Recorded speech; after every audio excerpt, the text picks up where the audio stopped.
क्योंकि मैंने आपको क्या बताया कि जो इसमें क्या होता है कि एंटीना की हाइट की वजह से ना ये सिग्नल बहुत डिस्टेंस तक नहीं जा सकता है।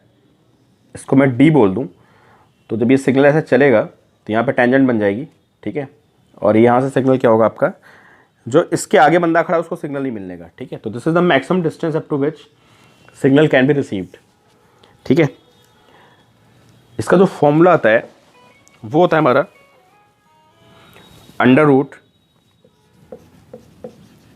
√2HR, ये हमारा फॉर्मूला होता है डिस्टेंस का। इस पे न्यूमेरिकल बन जाता है, ठीक है, कि अगर ये एंटीना की हाइट h है तो सिग्नल कितनी डिस्टेंस जा सकता है, this is the maximum distance, ठीक है।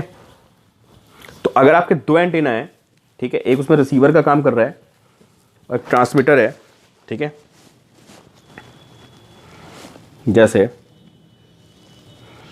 एक एंटीना ये हो गया, ये सिग्नल को भेज रहा है यहाँ पे, ठीक है, और एक एंटीना ये हो गया, ये सिग्नल को क्या कर रहा है, रिसीव कर रहा है। इसकी हाइट को HT लिखते हैं ट्रांसमीटर, इसकी हाइट को HR लिखते हैं। ये डिस्टेंस लगभग DR हो गई, और this distance is this is DT and this is DR, ठीक है। तो जो टोटल इनके बीच की डिस्टेंस होनी चाहिए, मिनिमम डिस्टेंस, इसको बिल्कुल स्ट्रेट मान लोगे आप, हालांकि कर्वेचर है, ठीक है, बट इसको हम स्ट्रेट मान सकते हैं। तो DT प्लस DR, इसकी वैल्यू कितनी आएगी, √2HTR प्लस √2HRR, ठीक है। तो this is the maximum distance between, मतलब this can be maximum distance. इससे ज़्यादा डिस्टेंस करोगे आप तो सिग्नल रिसीव नहीं होगा, ठीक है। तो ये आपका स्पेस वेव हो गया, ठीक है, और इस पर न्यूमेरिकल है आपके, बाकी इस पर कोई न्यूमेरिकल नहीं है, ठीक है।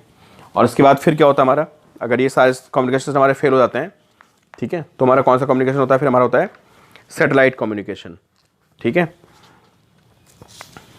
सैटेलाइट कम्युनिकेशन देखते हैं क्या होता है। देखिए, अगर आपकी फ्रीक्वेंसी रेंज बहुत हाई है ना, तो फिर आप क्या करते हो, अर्थ से डायरेक्टली, जब का एंटीना हो गया, ठीक है, यहाँ से आप सीधे सेटेलाइट पे भेजते हो, ठीक है, कि मेरी सेटेलाइट हो गई, ठीक है, दिस इज सेटेलाइट। सेटेलाइट्स को रिसीव करके फिर क्या करती है, दूसरे एंटीना पे भेजती है। तो इसका भी वो होता है, इसमें पूछ सकता है कि भाई ये किस तरह का कम्युनिकेशन है, तो ये लाइन ऑफ साइट कम्युनिकेशन है, सीधे गया और यहाँ से उसने सीधे उसको भेज दिया। और ये हम तब यूज़ करते हैं, हमें बहुत हाई फ्रीक्वेंसी यूज़ करनी होती है, ठीक है। इंटरनेट वगैरह हम लोग या टीवी वगैरह, आपको पता है सारा जितना कम्युनिकेशन सिस्टम होता है सारा किसके थ्रू होता है, सेटेलाइट के थ्रू होता है, ठीक है। और अगर आपको अब सेटेलाइट का क्या प्रॉब्लम होता है सर, कि सेटेलाइट से आप ना, सेटेलाइट से क्या कर सकते हो आप, अगर आपको पूरा पूरा ग्लोब कवर करना है ना, तो उस पर क्वेश्चन में आता है कि कितनी सेटेलाइट चाहिए। तो अगर ये अर्थ है, ठीक है, तो आप इस पर 3 जियोस्टेशनरी सैटेलाइट्स लगा दीजिए 120 के एंगल पे, ऐसे ऐसे, है ना, ये इसको सिग्नल भेजेगा, ये इसको, और ऐसे ही क्या करेंगे, पूरे ग्लोब को ये कवर कर लेंगे, ठीक है। तो हमारी, आपको पता है जियोस्टेशनरी सैटेलाइट की हाइट कितनी होती है, अर्थ के सरफेस से 36,000 किलोमीटर होती है। एक ही क्वेश्चन बन सकता है, ठीक है। और ये कितना होता है, 6,400। तो 3 सैटेलाइट्स को आप 120 पे रख दीजिए, ठीक है, तो आप इसको यूज़ कर सकते हैं। फ्रीक्वेंसी बहुत ज़्यादा होती है सैटेलाइट, मैंने आपको बताया था 6 to 7, लगभग 5.5 to 6.5 या 7 बोल सकते हो, गीगाहर्ट्ज़, ठीक है, इस रेंज में काम करता है, ठीक है। 2 तरह में सैटेलाइट्स होती हैं, जियोस्टेशनरी सैटेलाइट्स तो ऐसे घूमती हैं, और दूसरी पोलर सैटेलाइट्स होती हैं, है ना। पोलर सैटेलाइट्स का काम थोड़ा डिफरेंट होता है, ठीक है। वो पोल, जो हमारी पोलर एक्सिस होती है ना, जैसे ये अर्थ हो गई, तो ये हमारी पोलर सैटेलाइट्स होती हैं, ऐसे घूमती हैं अलॉन्ग दिस लाइन, जो हमारी अर्थ की रोटेशन लाइन है इसके लॉन्ग घूमती है, पोलर लाइन बोल सकते हैं इसको। और ये हमारी अगर इक्वेटोरियल एक्सिस है तो हमारी जियोस्टेशनरी सैटेलाइट्स होती हैं वो इसके राउंड ऐसे घूमती हैं, ठीक है।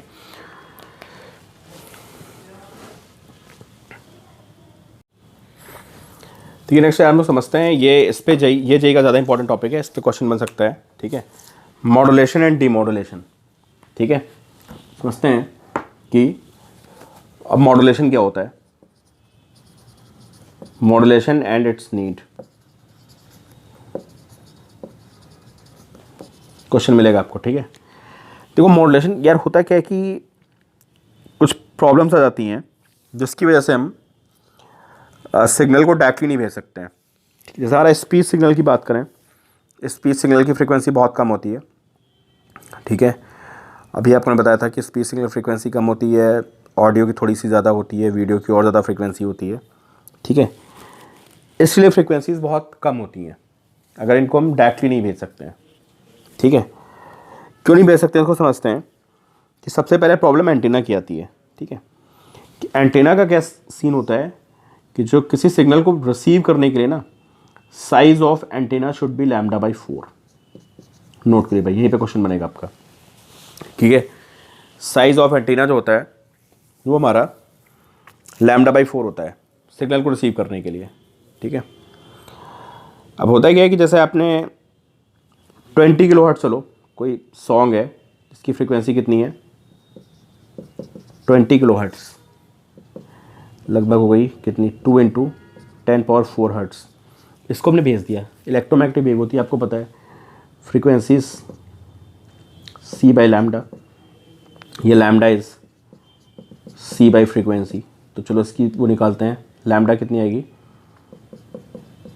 3 × 10⁸/2 × 10⁴, and this is approximately 1.5 × 10⁴ metre, लगभग 15 किलोमीटर निकल के आएगा, पता है। This is 15 × 10⁻³ approximately 15 kilometre. इतना बड़ा एंटीना तो हम यूज़ नहीं करेंगे, ठीक है। तो ऑब्वियस सी बात है कि आप समझ गए होगे कि हमें फ्रीक्वेंसी को बढ़ाना पड़ेगा, वरना बहुत बड़े एंटीना की ज़रूरत पड़ेगी हमें, ठीक है। तो फ्रीक्वेंसी को हमें क्या करना पड़ता है, इंक्रीज़ करना पड़ता है, जिससे कि एंटीना का साइज़ कम हो जाए। पहली प्रॉब्लम तो ये हो गई, ठीक है। दूसरी प्रॉब्लम क्या होती है कि अब आप सिग्नल भेजते भी कहाँ से हो,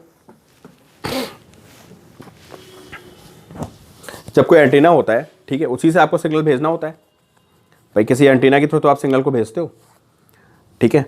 तो एंटीना की जो पावर होती है ना, एंटीना की पावर होती है इनवर्सली प्रोपोर्शनल टू λ², ठीक है। तो अब क्या होगा, अगर आपका लैम्डा जितना बड़ा होगा ना, ठीक है, तो यहां से आपकी जो पावर है वो उतनी कम हो जाएगी, ठीक है। इसलिए हम लोग बड़ी वेवलेंथ को नहीं भेज सकते हैं। अगर आपको भाई ज़्यादा एंटीना की पावर जितनी ज़्यादा होगी सिग्नल उतनी दूर तक जाएगा ना, तो पावर को बढ़ाने के लिए लैम्डा शुड बी स्मॉल, ठीक है। और लैम्डा अगर आपका स्मॉल होगा तो इसका मतलब आपकी फ्रीक्वेंसी शुड बी हाई, इसलिए हमें हाई फ्रीक्वेंसी की ज़रूरत पड़ती है, ठीक है। लैम्डा को क्या करने के लिए, कम करने के लिए। अगर लैम्डा आपको बहुत ज़्यादा होगा, फ्रीक्वेंसी कम होगी, तो एंटीना की पावर बहुत कम होगी, सिग्नल थोड़ी दूर जाएगा और ख़त्म हो जाएगा, ठीक है। तीसरी प्रॉब्लम क्या होती है, नॉइज़ की प्रॉब्लम होती है। जो हमारी नॉइज़ होती है, नॉइज़ मिक्सअप हो जाती है, तो नॉइज़ को दूर करने के लिए क्या करते हैं, सिग्नल को एक अलग अलग बैंडविड्थ दे देते हैं, ठीक है। जैसे 10 लोग बातें कर रहे हैं, है ना, तो सबको एक अलग अलग बैंडविड्थ दे दी, और बाद में उनको क्या करते हैं हम लोग, अलग अलग उसको डीमॉड्यूलेट कर लेते हैं, ठीक है। तो जो अनवांटेड सिग्नल्स होते हैं उनको भी अवॉइड करने के लिए हमें मॉड्यूलेशन की ज़रूरत पड़ती है, ठीक है। मॉड्यूलेशन में होता क्या है, मैंने आपको पहले बताया था अभी एक्चुअली शुरुआत में कि व्हाट इज़ मॉड्यूलेशन। कि मॉड्यूलेशन में कैरियर वेव होती है, ठीक है, और एक हमारी क्या होती है, जिस सिग्नल को भेजना होता है उस सिग्नल को हम कैरियर वेव के साथ अटैच करके भेज देते हैं, ठीक है। जिस सिग्नल को हमें भेजना होता है उस सिग्नल को कैरियर वेव के साथ अटैच करके भेजते हैं, और कैरियर वेव की फ्रीक्वेंसी बहुत हाई होती है, ठीक है। तो जो हमारी तीनों प्रॉब्लम्स हैं ना, वो तीनों प्रॉब्लम्स हमारी हाई फ्रीक्वेंसी को यूज़ करने से दूर हो जाती है। लेकिन हमें चाहिए तो ओरिजिनल सिग्नल, तो उसको फिर बाद में हम लोग क्या करते हैं, उसको बाद में हम डिमॉड्यूलेट कर लेते हैं, ठीक है। तो ये हमें मॉड्यूलेशन की ज़रूरत पड़ती है। 3 प्रॉब्लम्स हो गई, size of antenna, power of antenna and noise mixing. ये मॉड्यूलेशन मैंने आपको बताया कि क्या करते हैं हम लोग, एक हाई फ्रीक्वेंसी और एक नॉर्मल फ्रीक्वेंसी को ऐड करके भेजते हैं। तो इसमें 2 तरह के 3 तरह के मॉड्यूलेशन होते हैं बेसिकली, लेकिन हमारे सिलेबस पे जो मेन डिटेल में एनसीईआरटी में वो एम्पलीट्यूड मॉड्यूलेशन है। फ्रीक्वेंसी मॉड्यूलेशन के बारे में थोड़ा सा डिस्कशन है, बस थ्योरेटिकल डिस्कशन है, कोई फॉर्मूला वगैरह नहीं है। एम्पलीट्यूड मॉड्यूलेशन थोड़ा डिटेल में है, ठीक है। तो देखो एम्पलीट्यूड मॉड्यूलेशन में क्या होता है, एक कैरियर वेव होती है जिसकी फ्रीक्वेंसी बहुत हाई होती है, high frequency, this is carrier wave, ठीक है। एक नॉर्मल सिग्नल जिसे हमें भेजना है वो ये सिग्नल होगा, इसको हमें भेजना है, ठीक है। तो एम्पलीट्यूड मॉड्यूलेटर में समझो, आप पहले इसका मीनिंग समझो। एम्पलीट्यूड मॉड्यूलेशन का मतलब क्या होता है कि हमें क्या करना पड़ता है, जो हमारी एम्पलीट्यूड वेव, जो हमारी कैरियर वेव है, कैरियर वेव के एम्पलीट्यूड को चेंज करते हैं, समझे, according to the amplitude of, according to the value of signal wave, ठीक है। हमारा सिग्नल है, देखो कैसे चेंज करते हैं। इसकी पहले वैल्यू लिखते हैं कि जो हमारी कैरियर वेव है उसको लिख लेते हैं A C sine omega C T. ये हमारी कैरियर वेव हो गई वाई सी, इसकी फ्रीक्वेंसी बहुत हाई है, ठीक है। ये वो सिग्नल जिसमें भेजना है, इसको हम लिख लेते हैं A M sine omega M T. इसको मॉड्यूलेटिंग सिग्नल बोलते हैं। मॉड्यूलेटिंग सिग्नल हो गया, कैरियर वेव हो गई, ठीक है। अब एक बात तो जेई में पूछ लिया था कि भाई उसका वो बता दो कि उसकी इक्वेशन कैसे बनती है एम्पलीट्यूड मॉड्यूलेशन की। तो मैंने क्या बोला कि एम्पलीट्यूड मॉड्यूलेशन में जो कैरियर वेव है ना, जो कैरियर वेव का एम्पलीट्यूड है उसको हम वेरी करते हैं according to the value of modulating signal. जो मॉड्यूलेटिंग सिग्नल की वैल्यू होती है, अगर वो बढ़ेगी तो हम इसके एम्पलीट्यूड को बढ़ा देंगे, अगर ये मॉड्यूलेटिंग सिग्नल की वैल्यू कम होगी तो इसके एम्पलीट्यूड को हम कम कर देंगे। ऐसे इनको मिक्स करते हैं, बाद में इसको एक्सट्रैक्ट करते हैं, ठीक है। तो देखो क्या करते हैं, जो इसकी इक्वेशन बनेगी वो आपकी बनती है, अब ये आपकी मॉड्यूलेटेड वेव हो गई, इसको मैं सी से लिखता हूँ। तो देखो इसको लिखने का तरीका बड़ा डिफरेंट सा होता है कि हमें क्या करना है, हमें जो हमारा कैरियर वेव का एम्पलीट्यूड था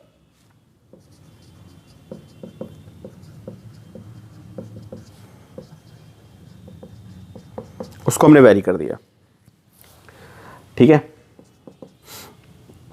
तो एम्पलीट्यूड में ही मैंने इसको ऐड कर दिया, किसको, जो मॉड्यूलेटिंग सिग्नल है उसकी वैल्यू को ऐड कर दिया, क्योंकि मैंने बोला ना कि मुझे कैरियर वेव के एम्पलीट्यूड को चेंज करना है इसकी वैल्यू के अकॉर्डिंग, तो सीधे उसी को उठा के ऐड कर दिया, ठीक है। ए सी आप कॉमन ले लीजिए यहाँ से, अगर आप ए सी कॉमन लेंगे तो यह आएगा 1 plus A M by A C sine omega M T and this is sine omega C T. A C 1 plus A M by A C को हम बोलते हैं मॉड्यूलेशन इंडेक्स। इस पे क्वेश्चन बन जाएगा, समझे आप, नोट कर लिए। ए एम बाई ए सी को बोलते हैं मॉड्यूलेशन इंडेक्स, इसको मैं म्यू से लिखता हूँ, तो mu sine omega M T into sine omega C T. ये हमारी इक्वेशन बन गई।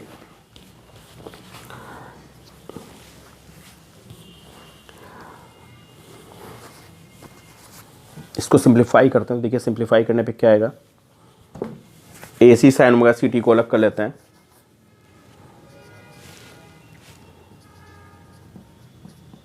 ए C sine omega C T, ठीक है, प्लस ये म्यू हो जाएगा हमारा म्यू ए सी एंड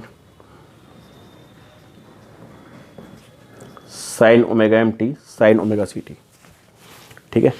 तो ये हमारा A C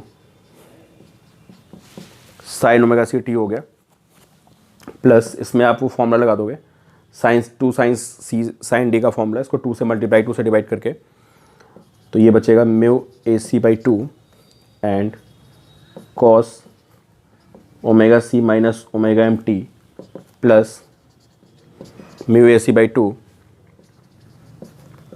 cos omega C plus omega M T, ठीक है। तो बेसिकली हुआ क्या पता है, हुआ ये कि जब मैंने ऐसे मिक्स कर दिया, ठीक है, तो अब कैरियर वेव भी खत्म हो गई, मॉड्यूलेटिंग सिग्नल भी खत्म हो गया, एक नए तरह का सिग्नल बन के आ गया।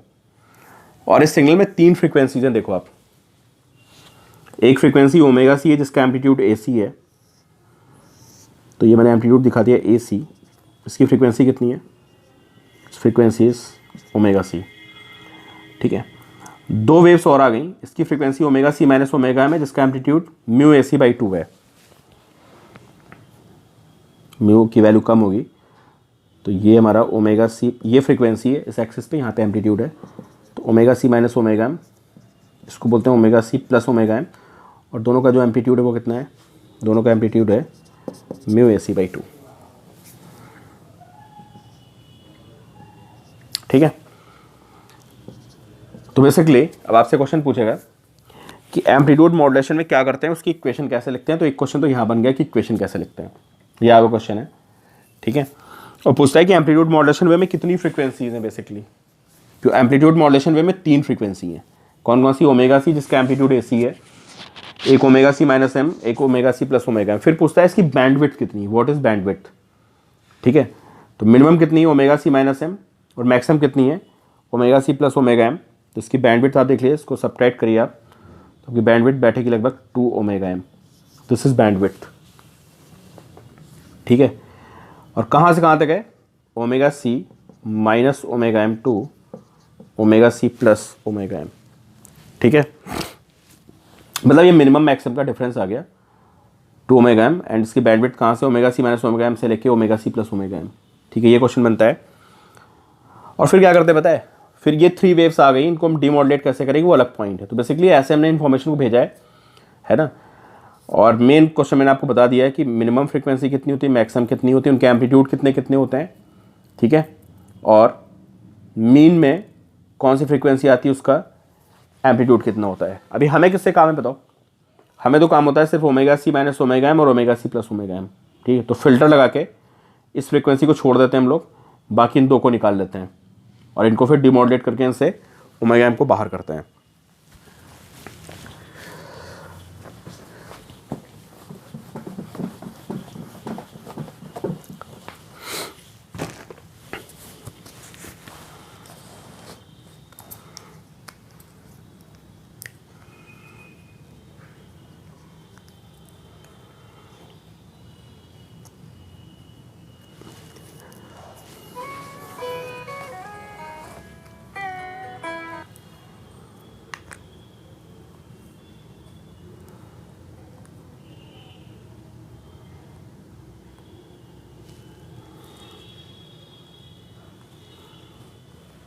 हेलो हेलो, हाँ मन, हाँ मन बोलो, हाँ मन आवाज़ आ रही है?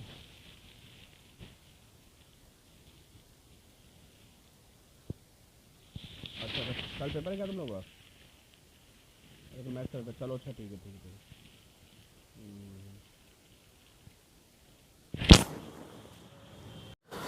ये एम्पलीट्यूड मॉड्यूलेटेड वेव का ग्राफ देखते हैं, ये भी पूछ लेता है। ये कैरियर वेव थी, ये हमारी मॉड्यूलेटिंग वेव थी, ठीक है। तो मैंने इसके एम्पलीट्यूड में, समझे ना, इसके एम्पलीट्यूड में इसकी वैल्यू ऐड कर दी। जो इक्वेशन लिखी थी मैंने उसमें क्या किया था? AC plus AM sine omega M T किया था, है ना। तो इसके एम्पलीट्यूड में मैंने इसको ऐड कर दिया था, तो एम्पलीट्यूड की वैल्यू बढ़ गई थी, पता है। तो इसमें कैसे बनेगा इसका? जब ग्राफ आप इन दोनों को ऐड करोगे, तो आप इसमें इसको ऐड कर रहे हो, तो पता क्या होगा? जगह थोड़ी कम पड़ रही है, मैं यहाँ पे बनाने की कोशिश करता हूँ। देखो आप, इसके एम्पलीट्यूड में ये इसका एम्पलीट्यूड हो गया था AC plus M sine omega T. देखो जैसे वैल्यू बढ़ रही है, ये वैल्यू, ये जितनी वैल्यू होगी इसको मैं एम्पलीट्यूड में ऐड करना है, तो इसका एम्पलीट्यूड बढ़ जाएगा। तो वेव जैसे यहाँ पे ऐसे थी ना, तो इसका एम्पलीट्यूड बढ़ने लगेगा, और ये वेव देखो इसका एम्पलीट्यूड बढ़ रहा है, समझे आप। और जब यहाँ पे पीक पहुँचेगा तो इसका एम्पलीट्यूड मैक्सिमम हो जाएगा एट दिस पॉइंट। जब ये पॉइंट से कोइंसाइड करेगा तो ये वैल्यू इसके एम्पलीट्यूड में ऐड कर जाएगी, दिस वैल्यू, तो एम्पलीट्यूड मैक्सिमम हो जाएगा यहाँ पे, ठीक है। और फिर ये वैल्यू कम हो रही तो फिर से एम्पलीट्यूड कम होने लगेगा, ठीक है। ऐसे ऐसे तो इसको कंबाइन करके बनाएंगे तो जो हमारी वेव बन के आएगी, है ना,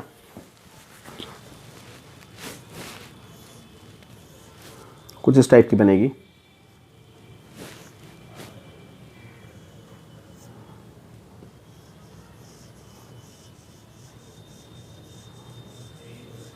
ठीक है। जो इसका पीक, ये मैक्सिमम वैल्यू आएगी, है ना। ये तो AC तो यहाँ तक था ही, दिस इज AC प्लस इसमें AM ऐड हो गया, तो इसका जो पीक आएगा that is AC plus AM। तो एम्पलीट्यूड मॉड्यूलेटेड वेव का जो मैक्सिमम एम्पलीट्यूड होता है वो होता है AC plus AM। Amplitude very कर रहा है। जो मिनिमम होता है वो होता है AC minus AM, this is AC, ये AM कम हो गया तो मिनिमम एम्पलीट्यूड होता है AC माइनस AM। यहाँ पे मॉड्यूलेशन इंडेक्स पूछ लेता है भाई, ये वैल्यूज पूछ सकता है कि मैक्सिमम एम्पलीट्यूड, मिनिमम एम्पलीट्यूड, और मॉड्यूलेशन इंडेक्स कितना होता है, वो होता है AM/AC। इनको आप सॉल्व करोगे तो AM आ जाएगा यहाँ से कितना, ये आएगा A max minus A minimum, this A max and this is A minimum। यहाँ से AC और AM को निकालते हैं तो AM की वैल्यू आएगी A max minus A minimum by 2 और AC की वैल्यू आएगी A max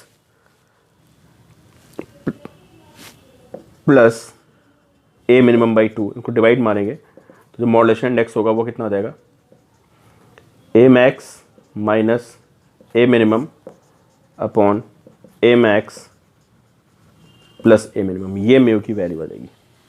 this is modulation index.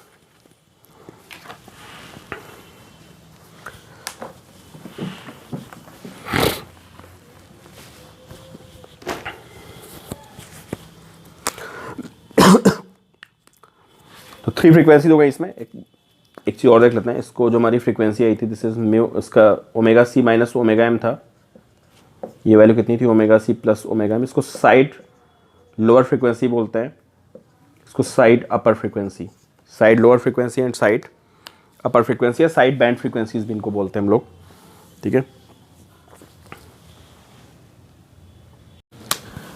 चलिए भाई नेक्स्ट आता है हमारा फ्रीक्वेंसी मॉड्यूलेशन, है ना। फ्रीक्वेंसी मॉड्यूलेशन, फॉर्चुनेटली इसका कोई फॉर्मूला नहीं हमारे सिलेबस में, समझना है क्या होता है फ्रीक्वेंसी मॉड्यूलेशन में।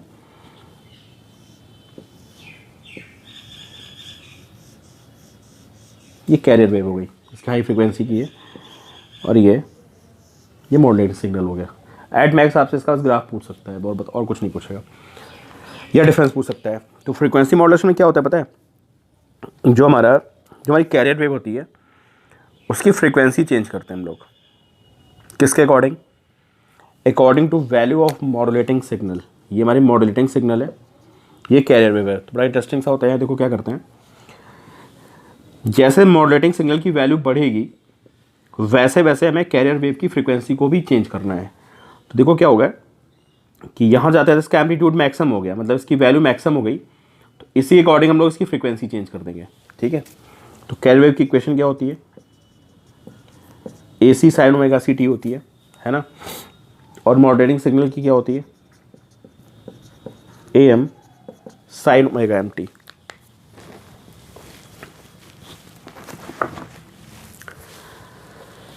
तो देखो इसमें क्या होगा,